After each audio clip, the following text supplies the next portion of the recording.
So next I want to call Paul. He has some words to say.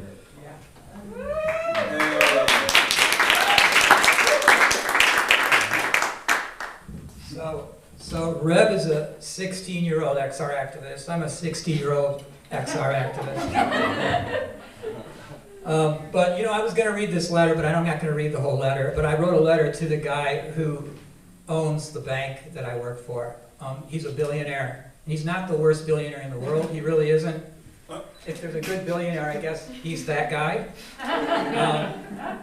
But I told him, I said, as of March 15th, I'm resigning, and I'm going to work full-time on climate activism. And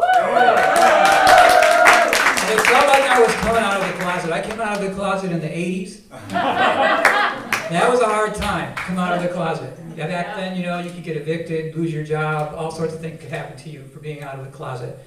And it feels that same way, except, yeah, anyway. So that's all I wanted to say. Thanks.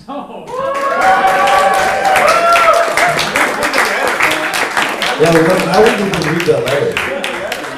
Read the letter. Read the letter. All right, I can take my glasses off, because like I said, I'm 60. So. Don't look at Dale. All right, I said John. His name's John Delaney. He ran for president in 2020. You might remember him? Yeah. I started working for Healthcare Financial Partners around 1998 and stayed at Heller and GE till 2004. I moved to Capital Source in 2004 and stayed with Capital Source until last year. In 2021, I started at Congressional, which is the place that he's the head of now. Mm-hmm. I'm resigning effective March 15th, 2022, because I've become alarmed about the climate emergency and our inaction in addressing it. The IPCC, Intergovernmental Panel on Climate Change, came out with a report in 2018 that said, in order to avoid catastrophe, human beings need to transform our economy to an extent never seen in 200,000 years of human history. And that's the truth. Yeah. And in a very short window of time, I hoped our leaders would lean into a just and thorough transition to a fossil fuel-free economy. That hasn't happened. I see nothing around me that indicates changes underway that are anywhere near the magnitude we need to avoid extinction.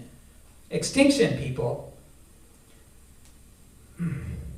I see business as usual, and business as usual is going to kill us all. Since that IPCC report, we've seen a barrage of alarming climate news. Greenhouse gas emissions are higher than they've been in 3 million years and continue to increase. We continue to experience the hottest years ever recorded, now with freak heat waves like the over 115-degree temperatures in the Pacific Northwest this summer. Fires and floods grow bigger and more terrifying every year. A mega drought in the West caused rationing of water for the first time, and farmers in California, where 50% of our fruit and vegetables are grown, plowed under their crops because of a lack of water. The scientists have been right, and they say worse is coming. Perhaps most frightening is a U.S. military report that stated our power grid could collapse under the strain of climate-related stress as early as 2040. 2040, I will be, if I'm still alive, I will be like 80 years old, but you people, a lot of people are young here, you're going to have to go through hell if we don't get this fixed.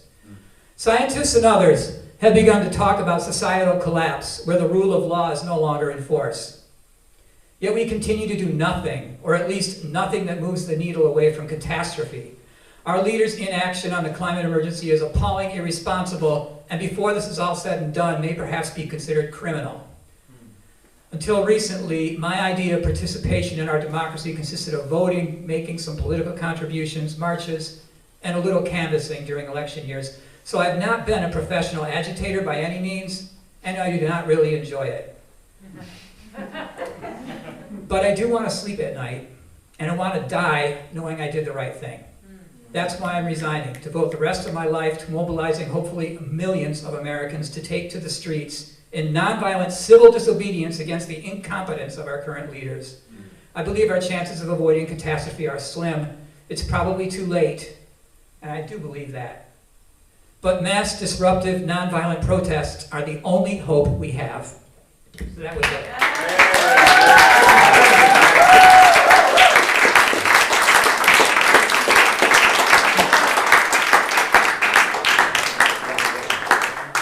Yo, give it up for Paul, man. That was really inspiring. That was really powerful. So, when's that going on your website? I want to read it again. You know, I want to share that with more people. Or any website. Hey, block out some names, dude. Maybe don't put the names. Just put Bezos instead.